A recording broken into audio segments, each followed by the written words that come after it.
السلام علیکم۔ یہ ویڈیو آج میں بنا رہی ہوں ان لوگوں کے لیے جو اللہ کے گھر جانے کے خواہش مند ہیں، جو عمرے پر جانا چاہتے ہیں اور ان کے پاس کوئی بھی وسائل نہیں ہیں۔ میں اپنی مینیفیسٹیشن کی جرنی آپ لوگوں کے ساتھ شیئر کرنا چاہتی ہوں، جس میں نے عمرہ مینیفیسٹ کیا۔ 2017 میں مجھے مینیفیسٹیشن کے بارے میں بالکل بھی کچھ نہیں پتا تھا۔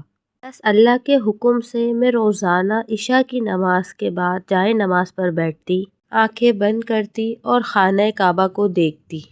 انتہائی خوبصورت منظر میری آنکھوں کے سامنے آ جاتا تو میری زندگی کی سب سے زیادہ خوبصورت خواہش ہے۔ میں محسوس کرتی کہ خانہ کعبہ میرے سامنے ہے اور بہت زیادہ بارش ہو رہی ہے۔ مجھے محسوس ہوتا کہ بارش کے قطرے مجھ پہ گر رہے ہیں اور میں خانہ کعبہ کو چوم رہی ہوں۔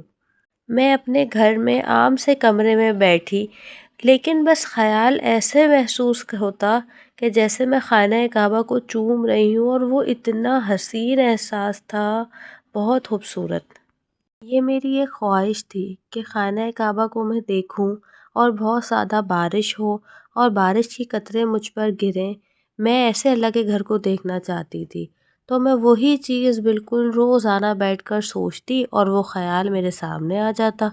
میں روزانہ یہی تصور کرتی اور اللہ نے بالکل ویسے ہی مجھے اپنا گھر دیکھنا نصیب کر دیا۔ میرے پاس پیسے تھے، نہ کوئی ذاتی وسائل۔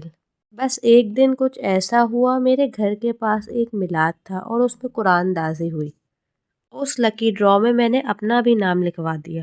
وہاں پہ جب قرآن اندازی ہوئی تو وہاں کسی اور لڑکی کا نام نکل آیا۔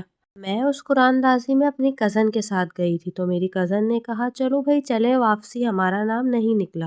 میں نے بس پتہ نہیں کیا سوچا اور اسے کہا نہیں، وہ لڑکی آئی نہیں ہوگی، اور بس میرا یہ کہنا تھا اور اللہ کا حکم ہوا اور سچ میں وہ لڑکی نہیں آئی۔ پھر دوبارہ قرآن اندازی ہوئی اور میرا نام اس میں نکل آیا۔ مجھے اپنا نام سن کر یقین ہی نہیں آ رہا تھا کہ ایسا کیسے ہو سکتا ہے کہ جو میں نے کہا وہ فوراً ہو گیا، لیکن بس میرے رب کا حکم تھا اور اللہ نے میرے لیے ایسے آسانیاں کر دیں۔ تو بس ایک قدم تھا، پھر ساری تیاریاں شروع کی اور میں اپنے گھر سے کراچی کے لیے نکل گئی۔ جب ایئرپورٹ پہنچی تو پتہ چلا کہ میں اپنا ٹکٹ، جو مین ٹکٹ ہوتا ہے جہاز کا، وہ تو میں اپنے گھر ہی چھوڑ آئی ہوں، اور میرا گھر کراچی سے 5 سے 6 گھنٹے دور تھا۔ میں ایئرپورٹ پہ بہت زیادہ پریشان تھی، لیکن میں بھول گئی تھی کہ جب اللہ نے مجھے اپنا گھر دکھا دیا، بتا دیا، تو میں کیسے نہیں پہنچوں گی۔ اللہ نے وہاں بھی میری ایسے مدد کی کہ میں بغیر ٹکٹ کے سعودی عرب پہنچ گئی اور میں نے بہت آسانی سے اپنا عمرہ ادا کیا۔ میں پہلے دن جا کے جب میں نے خانہ کعبہ کو دیکھا تو وہ بالکل ویسے ہی تھا جیسے میں نے تصور کیا۔ پہلے دن پہنچی تو وہاں اتنی تیز بارش تھی، بہت زیادہ تیز بارش تھی، لیکن اللہ نے میرے لیے بالکل ویسے ہی معاملات کیے جیسے میں نے تصور کیے تھے کہ میں خانہ کعبہ کو دیکھ رہی تھی، میرے منہ پر بارش کی بوندیں آ رہی تھیں۔ مجھے خود پر بالکل یقین نہ ہوا کہ اللہ نے مجھے ویسے ہی معاملات دیے جیسے میں نے اللہ سے گمان کیا تھا۔ میری نظر میں مینیفیسٹیشن کا مطلب صرف یہی ہے کہ اللہ سے گمان کرنا۔ آپ کی سوچ، آپ کا اللہ سے گمان ہے۔ میں نے جیسا جیسا سوچا، اللہ نے مجھے ویسے ویسے نواز دیا۔ اس ٹائم مجھے نہیں پتا تھا کہ مینیفیسٹیشن کیا ہوتی ہے، لیکن آج 2026 میں جانتی ہوں مینیفیسٹیشن اللہ سے گمان ہے۔ جیسے جیسے آپ سوچتے جاؤ گے، اللہ تعالیٰ ویسے ویسے آپ کے معاملات بناتے جائیں گے، پھر وہ چاہے پازیٹیو ہو یا نیگیٹو۔